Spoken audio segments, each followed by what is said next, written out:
Você já ouviu falar em crechite? A chegada do inverno costuma elevar os números de doenças respiratórias, principalmente entre as crianças. Thaís. A pediatra, antes da gente colocar ela na creche, ela já usava o termo crechite, que são as doenças virais que acontecem devido ao ciclo mesmo de todas as crianças, todo momento estarem doentes. Mas a gente não tinha real noção de que seria uma semana bem, 15 dias doente. Crianças na escola. Com a Covid em alta e circulação de vários outros vírus, sem teste fica difícil identificar qual doença está causando os sintomas gripais. A repórter Cláudia Colucci foi buscar as respostas em dados da Fiocruz. Oi, Cláudia, tudo bem? Então, o último boletim da Fiocruz mostra que 71% hoje dos casos de síndrome gripal registrados nessas últimas 4 semanas no Brasil são causadas pela Covid-19.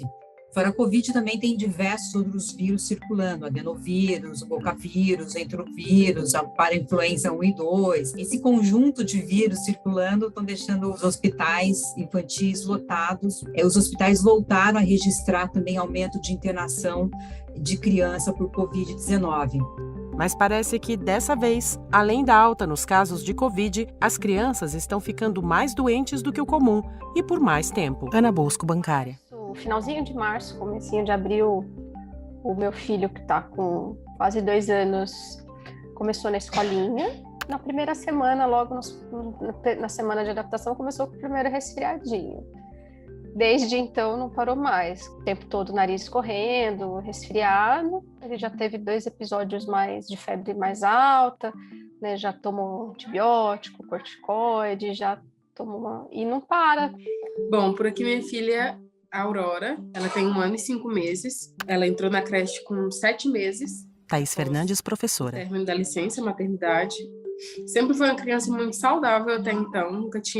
A gente realmente nunca tinha ido ao pronto-socorro com ela, somente as consultas pediátricas. Desde então, desde que ela entrou, 1 mês depois, começaram então as gripes, os longos períodos com ela gripada. Ela já passou por pneumonia, a gente já ficou internado com ela 2 dias no pronto-socorro, otite, sinusite. Começou a acontecer também das crianças terem, Márcia Zani, os pediatra. adultos também, pelo que eu tenho ouvido assim os pacientes falarem, várias infecções ao mesmo tempo. A gente colhe painel viral e vem lá Covid, adenovírus, rinovírus, 3 vírus ao mesmo tempo. Provavelmente o que aconteceu foi um acúmulo de susceptíveis, né?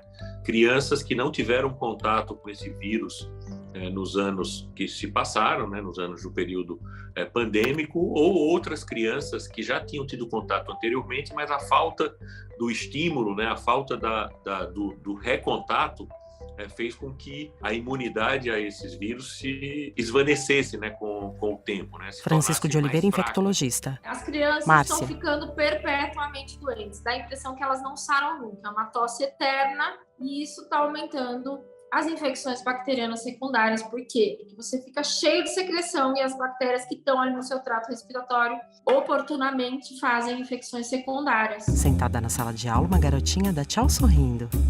Cláudia. O grupo etário entre 0 e 5 anos é hoje o que tornou-se o de maior risco de hospitalização pela doença, excetuando aí a população idosa acima de 60 anos. E é justamente essa população de crianças abaixo de 5 anos que ainda não tem vacinação no Brasil. A vacinação não está aprovada para esse grupo ainda. Até novembro do ano passado, essa população de crianças, né, de 5 anos para baixo, não representava nem 5% dos casos de Covid registrado no país.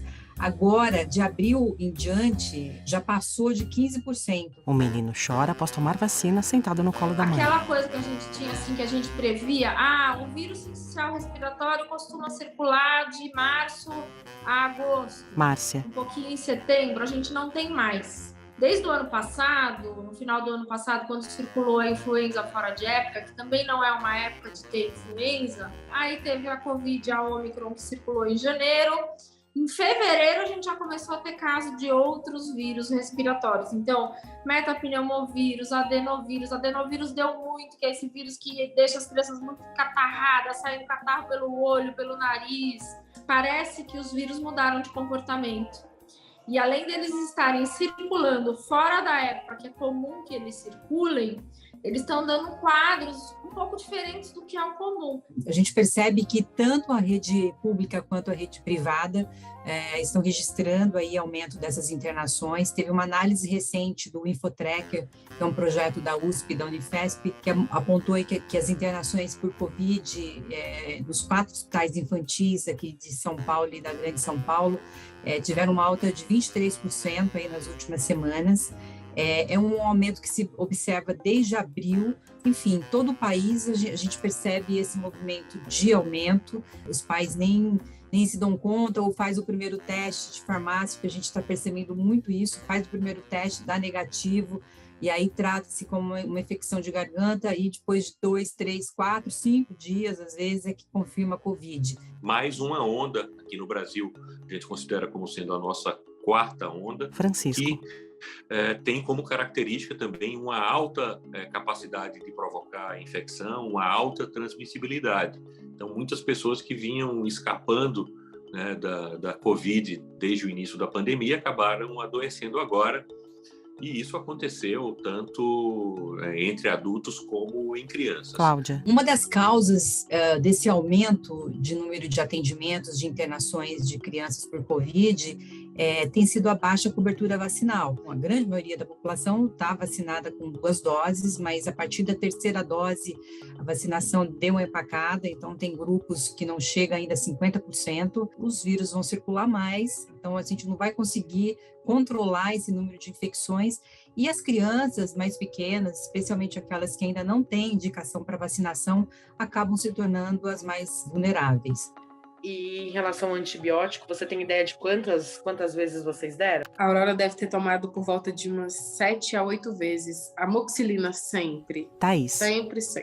Tanto que hoje em dia, quando ela apresenta um quadro de febre, de tosse, eu espero os 3 dias de febre para poder levar para o pronto-socorro, porque na minha cabeça hoje em dia ele já tem a receita dentro da gaveta de antibiótico para passar. A primeira coisa que é importante a gente ressaltar é que os antibióticos eles não têm nenhum tipo de ação contra as infecções virais, né? Então, antibióticos são drogas feitas para tratamento de infecções bacterianas. Em geral, existe uma crença de ouvido inflamado necessário antibiótico, mas isso não é verdade.